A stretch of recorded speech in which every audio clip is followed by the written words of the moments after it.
और अपडेट दे दें आपको, गोरखपुर हमले के आरोपी मुर्तजा को कोर्ट में पेश किया गया। एसीजेएम ने 1 मई को आपको बता दें कि कोर्ट में की गई है पेशी। भारी सुरक्षा के बीच लाया गया है कोर्ट। थोड़ी देर में गोरखपुर पहुंचेंगे सीएम योगी आदित्यनाथ। बहादुर सिपाहियों को सम्मानित करेंगे। घायल जवानों से मिलने अस्पताल जाएंगे CM Yogi Adityanath. BRD medical college में भर्ती है जवान।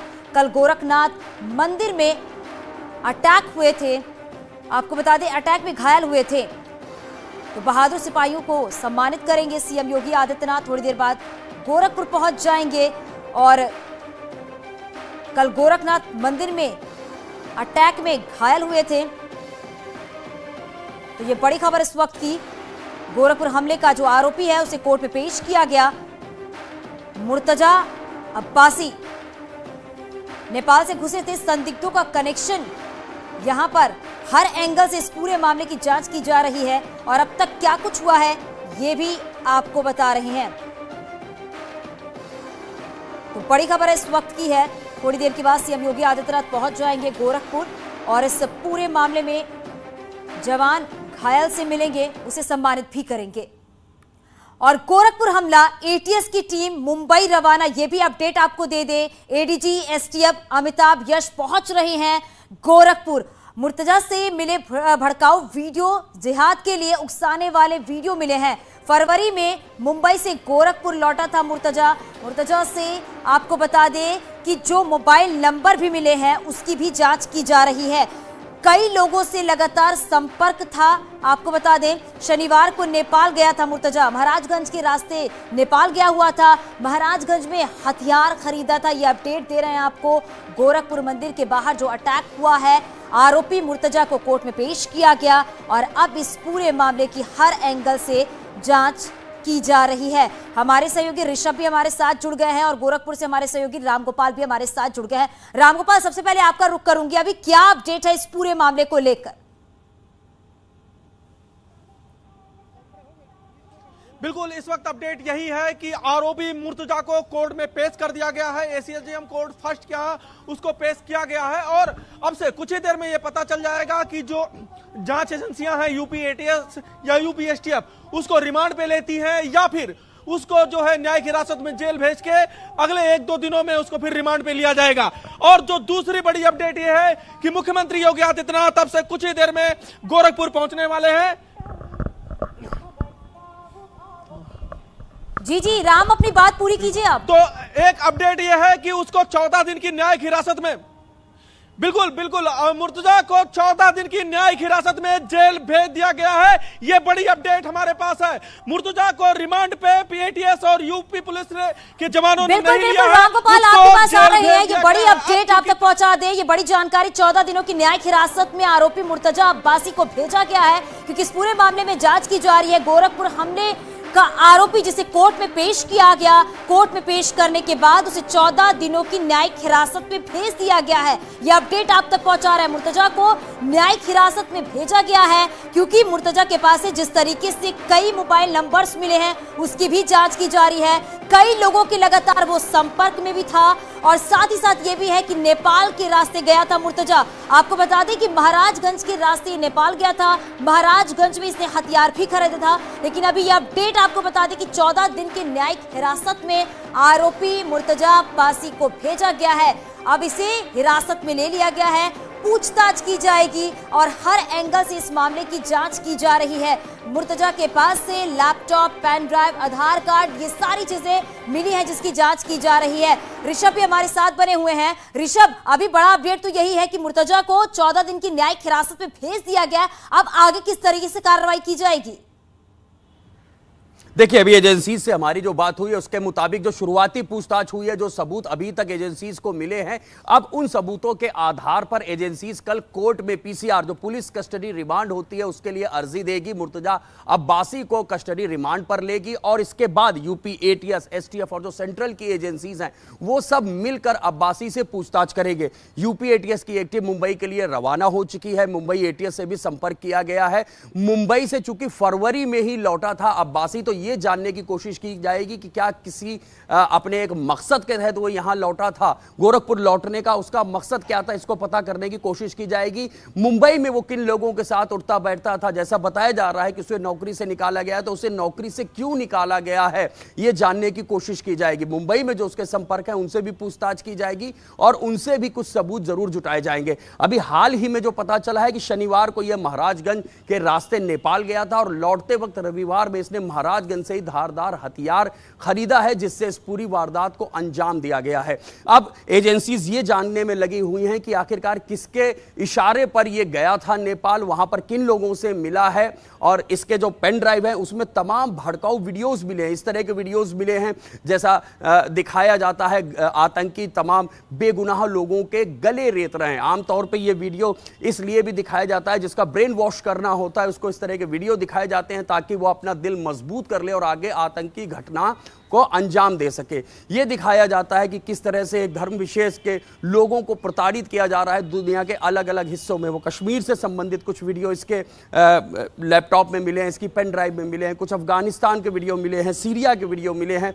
इन सभी वीडियोस के जरिए इन लोगों का ब्रेन वॉश किया जाता था, इस बात की पुष्टि हो रही है। लेकिन सबसे अहम बात यही है कि आखिरकार ये नेपाल में किससे मिला है। नेपाल कनेक्शन सामने आ गया, ये बात अब बिल्कुल साफ है, क्योंकि एजेंसीज का जो मानना है अब तक की जांच के बाद, जिस तरह से वो धारदार हथियार का इस्तेमाल कर रहा था उस तरह से आम आदमी कोई भी व्यक्ति इस्तेमाल नहीं करता है। वो तरीका जो क्रूर तरीका था, जो निर्मम तरीका था, ऐसा वही आतंकी इस्तेमाल करते हैं। तो ये बात समझ में आ रही है, जो वीडियोज उसके पेन ड्राइव और लैपटॉप से भी मिले हैं, कि उसने बाकायदा धारदार हथियार चलाने की ट्रेनिंग ली है। इन वीडियोस को देखकर तमाम भड़काऊ उसमें भाषण मिले हैं जो बड़े-बड़े, क्योंकि जिस तरीके से वीडियोस मिले हुए हैं, पेन ड्राइव मिला है और जिस तरह से जो दस्तावेज मिले हैं उसके आधार पर जांच की जा रही है। रामगोपाल, आपके पास आऊंगी क्योंकि सवाल कई सारे खड़े हो रहे हैं। कहा यह भी जा रहा है, जो खबरें मिल रही हैं, कि आरोपी मुर्तजा अब्बासी जो है वो केमिकल इंजीनियर है।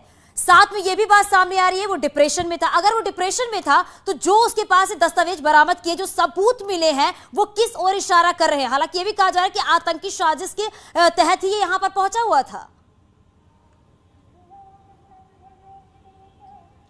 देखिए, बचाव के लिए तो उसके परिजन बहुत सारी बातें कह रहे हैं। डिप्रेशन में था, नौकरी छूट गई थी, या फिर बीबी चली गई थी रूठ के, ये सारी बातें अलग है। लेकिन जिस तरीके से उसने कल हमला किया, और आप सीसीटीवी फुटेज देखिए, जो यहाँ के प्रत्यक्षदर्शी हैं उनका जो कहना है कि लगातार जिस तरीके से वो हथियार चला रहा था, ऐसा लग रहा था जैसे वो बाकायदा ट्रेंड आदमी हो, क्योंकि विदाउट ट्रेंड आदमी उस तरीके से हथियार नहीं चला सकता।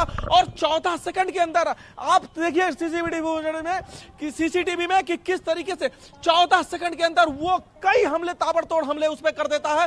तो कहीं ना कहीं जो है पूरा मामला वहीं पे संदिग्ध हो जाता है। और जिस तरीके से उसके पास से एक धार्मिक भड़काऊ किताब मिला है, और उसके बाद उसके पास से उसके जो लैपटॉप से, उसके जो मोबाइल से जिस तरीके से वीडियो देखने का लिंक मिला है, उससे ये पूरा का पूरा मामला संदिग्ध हो जाता है। और इसीलिए अब जो एजेंसियां हैं, अब आज उसको भले न्यायिक हिरासत में जेल भेज दिया गया है, लेकिन जो एजेंसियां हैं अब कल उसको रिमांड पे लेंगी और कल के बाद फिर उससे सच्चाई पूछी जाएगी। इसी बीच एक और अपडेट खबर यह है कि मुख्यमंत्री योगी आदित्यनाथ 6 बजे के करीब गोरखपुर पहुंचेंगे और वो सबसे पहले गोरखपुर सर्किट हाउस में बैठक करेंगे। इसमें ADG STF, ADG ATS, ADG zone सहित सभी वरिष्ठ अधिकारी मौजूद होंगे। उनके साथ वो बैठक करेंगे, सुरक्षा के दिशा निर्देश देंगे, और उसके बाद फिर मुख्यमंत्री योगी आदित्यनाथ उन बहादुर सिपाहियों के पास जाएंगे जिन्होंने अपनी बहादुरी से इस घटना को, बड़ी घटना होने से, अंजाम होने से रोक दिया, और उनसे मुलाकात करेंगे।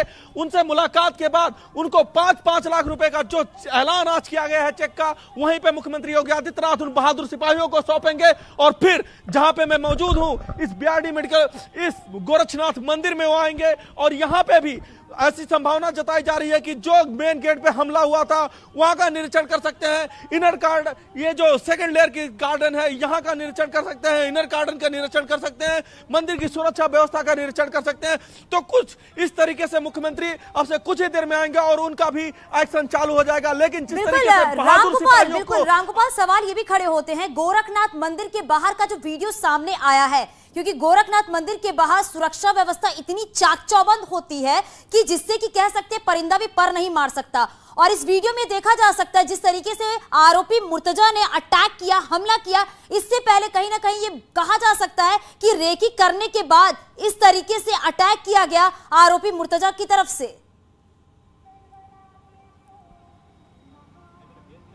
बिल्कुल, जिस तरीके से सीसीटीवी फुटेज सामने आया है उससे देखने के बाद तो ये साफ जाहिर होता है कि उसको ये बाकायदा पता था कि मैं कहां से एंट्री लूंगा और कैसे आऊंगा, क्योंकि पहले वो आम राहगीर की तरह सीधे जो गोरखनाथ से बरगदवा की तरफ रास्ता जाता है उसमें पैदल जाता है, और जब देखता है कि 3 पीएससी के जवान वहां पे बैठे हुए हैं और एकाएक 7:32 और 38 सेकंड का वो वक्त होता है, तब वो एकाएक मुड़ता है और उसके बाद उन पे हमला कर देता है और कुल 14 सेकंड में 7:32 के अंदर ही इस पूरे घटना को अंजाम दे देता है, जिसमें एक पीएससी के जवान पे कई ताबड़तोड़ वार करते हैं। वो अपने बचाव के लिए करते हैं, उसको बचाने गए दूसरे पीएससी के जवान को भी घायल कर देता है। तीसरा एक जो नागरिक सुरक्षा का जवान होता है जो उसको पकड़ने जाता है उसको वो घायल कर देता है, और कुल जो पूरा घटनाक्रम होता है वो 35 से 40 सेकंड का चलता है। और लगातार देखिए, लगातार जो अब मंदिर की सुरक्षा व्यवस्था है उसको किस तरीके से चाक चौबंद किया गया है। अब यहां पे डॉग स्क्वाड से लेके जो फोर्सेस हैं वो लगातार यहां पे निगरानी कर रही हैं, लगातार निरीक्षण कर रही हैं। तो इस तरीके की अब जो है सुरक्षा व्यवस्था बेहद सख्त कर दी गई है राम, क्योंकि और सुरक्षा व्यवस्था कड़ी कर दी गई है गोरखनाथ मंदिर की। वापस लौटेंगे आपके पास, ऋषभ भी हमारे साथ बने हुए हैं। ऋषभ, क्योंकि आरोपी मुर्तजा अब्बासी की बात की जाए, क्योंकि अयोध्या और काशी इन जगहों पर भी उसने रेकी की, आतंकी साजिश के तहत ही वो पहुंचा, और साथ ही साथ ये भी जो खबर मिल रही है कि महाराजगंज से उसने हथियार खरीदा। किससे खरीदा, कब खरीदा, इसको लेकर क्या कुछ जानकारी मिल पा रही है क्या ऋषभ? देखिए, यूपी एटीएस की एक टीम महाराजगंज के लिए रवाना हो गई है और अब्बासी से जो पूछताछ के पता चला है कि महाराजगंज के किस व्यक्ति से उसने वो हथियार खरीदा, तो जल्द ही एटीएस की टीम उससे भी पूछताछ करेगी और ये जानने की कोशिश करेगी कि आखिरकार किस प्लान के तहत उसने ये धारदार हथियार बेचा था अब्बासी को। क्या इनकी प्लानिंग किसी बड़ी आतंकी वारदात को अंजाम देनी थी? क्या अब्बासी को वो पहले से ही जानता था? आखिरकार उसने ये धारदार हथियार अब्बासी को क्यों बेचा? जो हमें पता चल रहा है कि पशुओं को काटने के लिए जो हथियार होता है, एक बड़ा सा चाकू होता है, कई जगह उसको चापड़, कई जगह उसको बांका कहा जाता है, उस तरह का ये हथियार है और आमतौर पर बड़े जानवरों को काटने के लिए इसका इस्तेमाल किया जाता है।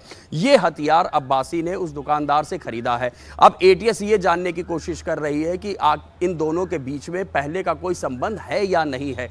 नेपाल में ये किन लोगों से मिला, वो कनेक्शन जानने की कोशिश हो रही है कि अचानक वो नेपाल जाता है और वहां पर एक दिन के अंदर ही लौट कर आता है। तो एक बात तय हो रही है कि जहां उनको जिससे मिलना था उनके साथ उसकी मीटिंग फिक्स थी, वहां उससे मिला है और वहां पर क्या डिस्कशन हुआ, क्या बातचीत हुई, क्या प्लानिंग हुई, ये जानने की कोशिश में अब एटीएस लगी है। चूंकि गृह विभाग भी मान चुका है कि ये एक आतंकी वारदात थी, तो अब इसकी जो पूरी जांच है वो उस तरह से शुरू हो गई। जो सेंट्रल की एजेंसीज हैं, चाहे आईबी हो, एनआईयू हो, वो इसमें इन्वॉल्व हो गई हैं। एटीएस एसटीएफ को ये जांच दे ही दी गई है। तो अब सेंट्रल एजेंसीज के सहयोग से इस जांच का दायरा बढ़ रहा है। ये मुंबई की तरफ भी जा रहा है कि मुंबई में जो चूंकि बीते काफी समय से अब्बासी वहां पर था और फरवरी में ही वहां से लौट कर आया है, मुंबई में अब तमाम लोगों से इस मुतल्लिक पूछताछ होगी जिनके साथ इसका मिलना जुलना, बिल्कुल मुंबई की आप बात कर रहे हैं, तो कहीं ना कहीं मुर्तजा का जो कनेक्शन है मुंबई, नेपाल, महाराजगंज, गोरखपुर, अब इन सभी जगहों पर कहीं ना कहीं अब जो तेज है जांच जो है वो और तेजी से की जा रही है ताकि पता चल सके कि मुर्तजा का जो कनेक्शन है वो कहां कहां पर है, कौन कौन से लोग हैं जो मुर्तजा से मिले हुए हैं। देखिए, बिल्कुल सही बात आपने कही है। अभी तक वो जो बयान दे रहा है उन बयानों को क्रॉस चेक किया जा रहा है, उनको वेरीफाई किया जा रहा है। जैसे पहले वो बहुत देर से नाटक कर रहा था, उसके परिजन भी कह रहे थे कि वो मेंटली रूप से स्टेबल नहीं है, लेकिन गोरखपुर के डॉक्टर्स का साफ कहना है कि उसकी मानसिक हालत बिल्कुल ठीक है। कहीं किसी तरह के दवा या उसका रेगुलर ट्रीटमेंट की भी जानकारी नहीं मिल पाई है। तो ये बात अब धीरे धीरे साबित होती दिख रही है कि एक प्लानिंग के तहत ही वो गुमराह करने वाले बयान दे रहा है। अब बीते कुछ समय से उसकी जो गतिविधि है, उसके जो मूवमेंट्स है, उसकी जांच जब शुरू हुई तब पता चलता है कि फरवरी में वो मुंबई से गोरखपुर लौटा है। मुंबई में वो जहां नौकरी करता था, बताया जा रहा है कि वहां से उसको निकाला गया। पूरे मामले में जांच का दायरा बढ़ गया है। अब जांच होगी तो पता चलेगा कि मुर्तजा का कनेक्शन कहां कहां पे है। हालांकि उसे 14 दिन की न्यायिक हिरासत में ले लिया है। बहुत शुक्रिया ऋषभ, आपका भी, राम गोपाल आपका भी। यहां रुके, छोटा सा ब्रेक के लिए जल्द लौटते हैं।